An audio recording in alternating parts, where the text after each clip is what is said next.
What is going on, guys? Reflex here. So as you all know, yesterday the Global Union Cross also got access to the classic minigames, which we didn't know we were going to get it that early, but we were also able to take part in the event to try and meet the high scores to get the Starlight Keyblade in Kingdom Hearts 3, which up to this point was an exclusive Keyblade to Union Cross, which I always thought was a cool looking Keyblade. But I'm not sure what the time frame was to meet the high scores in the minigames, but regardless, yesterday I decided to give the minigames a try and try to get the Keyblade for myself. And I played through all of them in order, starting with Fish and Frenzy, which was a pretty fun game. I got to the high score pretty easily because all you really had to do was just go for the biggest fish every time. At least that's what I did. But I know there was a whole bunch of other guides out there to get you the highest score possible, but I mean, all I did was really just kind of stick to my game plan and just continue that way, and hey, it worked. And the second game was Giant Land, which was probably the easiest out of the 5 mini games in my opinion, but my first try was just to get my footing in it and just see what I had to do. And then my second try, I ended up getting to stage 98 before actually getting bored and making like the dumbest mistakes possible. Like, all I did was really run into his fist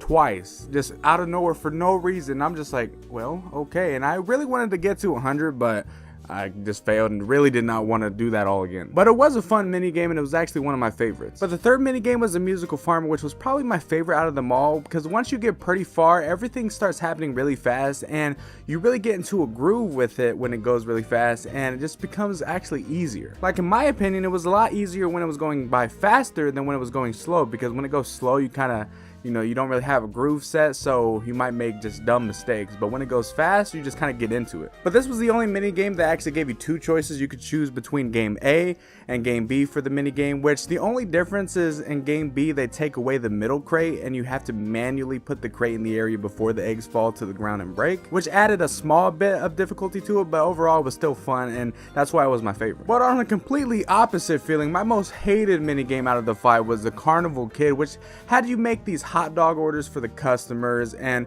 it wasn't that it was hard, but rather it was later in the day, so my eyes and then my phone were just not agreeing with each other. Like, what I seen and what I was pressing and going to, it's just like I was failing miserably. But I mean, I just kept making dumb mistakes over and over and over, which was irritating me, and that's kind of why I hated it. But overall, it was okay, but it was my least favorite out of all of them. But the last mini game, which was the Barnyard Battle, was the second easiest, right behind Giant Land, but also my second favorite, because it starts off slow just like all of them do, but once it starts going faster, that's when it gets really fun, because it almost feels like a rhythm style mini game, like you're kind of like playing Guitar Hero or Rock Band like that. And I just always felt myself tapping my foot to keep the timing perfect, to keep that multiplier going so I could get the highest score I possibly can. But after you achieve all the scores, it tells you that the code will come later, so I'm not entirely sure when or where that will be, but if you guys do know, let me know down in the comment section below, because I'd like to know. But I do hope everyone met the high score goals so everyone can enjoy that Starlight Keyblade. I'm not entirely sure how viable it will be, during the story, or when it will be kind of like